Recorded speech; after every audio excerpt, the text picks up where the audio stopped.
Supinor casting comes from the left wrist or lead wrist angle.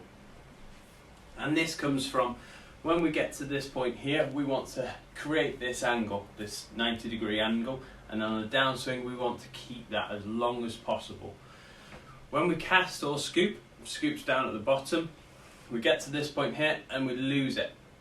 And it creates this angle here where we've got a kink in our arm.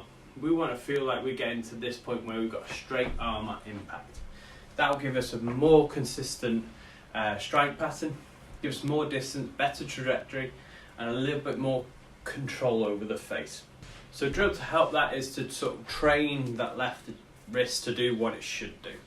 So instead of it at impact being like this, we want it to be nice and straight. So we're going to hold the back of the wrist, swing back, and then through, and get that feeling of that position. Then we're going to introduce the club and do exactly the same. Hold that position there, hold the wrist up to that point, same again. And we're trying to reduce what this club is doing. So if we get into this position, we're going to change our low point from being at the ball or past the ball to being behind. So we're going to hit ground first, then ball, which is great for the driver but not great for the irons. So any divot we have, we want to be past the ball. So having that good lead up wrist position at impact is going to help us with that.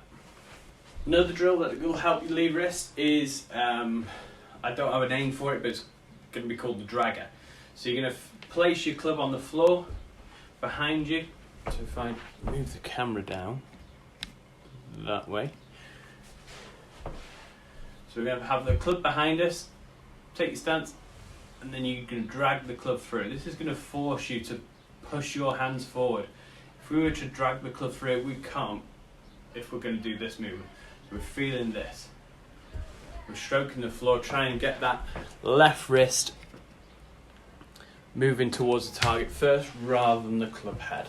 So another drill that'll work is the change of direction. So I'll post that at the end of this video, but it's basically from this point we're trying to get those hips going to the target as quick as possible and not letting the hands catch up with us and try and flick. Another way of helping that casting or getting rid of the cast where we're losing power out here is actually to use a step through drill. So we're going to start with our feet together, start at this point, and as we go through we're trying to maintain this angle as long as possible. Now, if you've got the benefit of hitting balls somewhere into a net, you're looking to try and hit your highest lofted club as low as possible without changing ball position or setup. So for me, I'm always trying to get to this point where the club is feeling like it's as far back as possible. That's going to give me a nice low flag and stop me from flicking under, adding loft and decreasing distance. Baby, I wanna take you so high.